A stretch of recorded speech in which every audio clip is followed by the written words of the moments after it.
ডাকসু নির্বাচনের ভোট উৎসব আজ সকাল ৮টায় শুরু হয়ে বিকাল ৪টা পর্যন্ত চলবে ভোট গ্রহণ। এর আগে মধ্যরাতে ঢাকা বিশ্ববিদ্যালয়ের ক্যাম্পাসেও ছিল উৎসবের আমেজ।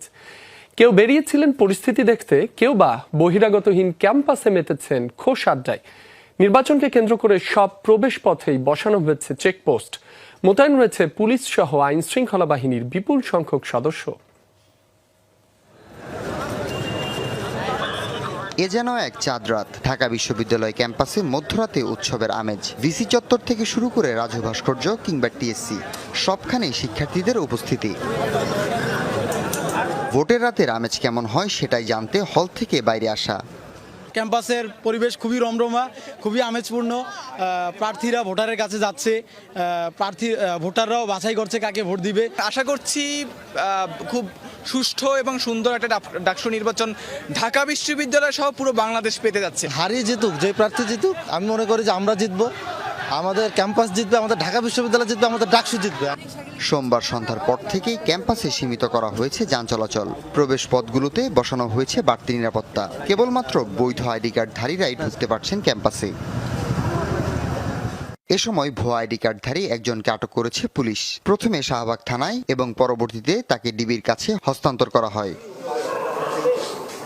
এদিকে শেষ মুহূর্তে ডাকসুতে সাহিত্য ও সাংস্কৃতিক সম্পাদক পদে স্বতন্ত্র প্রার্থী মোসাদ্দিক আলী ইবনে মোহাম্মদকে সমর্থন দিয়ে সরে দাঁড়িয়েছেন আরেক স্বতন্ত্র প্রার্থী রিজওয়ানা মানসুরি। ইশতেহার ও কর্মপরিকল্পনা এক হওয়ার কারণে এমন সিদ্ধান্ত নেন তিনি।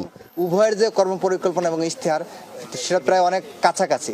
সেই কাছাকাছি জায়গা থেকে যদি দুইটা একত্রিত হয়ে যায় এবং বিজয়ী হতে পারে, তাহলে আশা করি যে এই ইশতেহারের আলোকে আমরা কাজ করতে পারবো এবং এই আমাদের যে চিন্তা, সেই চিন্তাটা আসলেই বাস্তবায়ন করা সম্ভব হবে।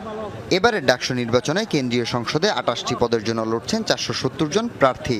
এছাড়া ১৩টি হলের প্রতিটিতে ১৩ পদের বিপরীতে হল সংসদে লড়ছেন ১,০৩৫ জন শিক্ষার্থী।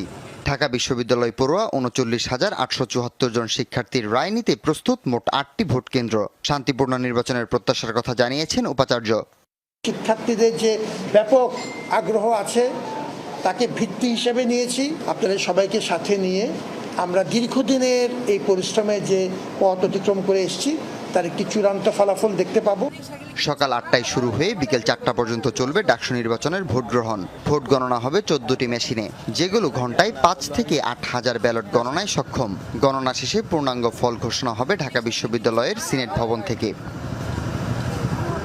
হাসিবুল করিম বিজয়, যমুনা নিউজ, ঢাকা। প্রতিবেদনে যেমনটি জানাচ্ছিলাম, সকাল ৮টা থেকে শুরু হবে ডাকসুর ভোট গ্রহণ। সিনেট ভবন ভোট কেন্দ্রে আছেন সহকর্মী সুমাইয়া ঐশী। সার্বিক পরিস্থিতি জানতে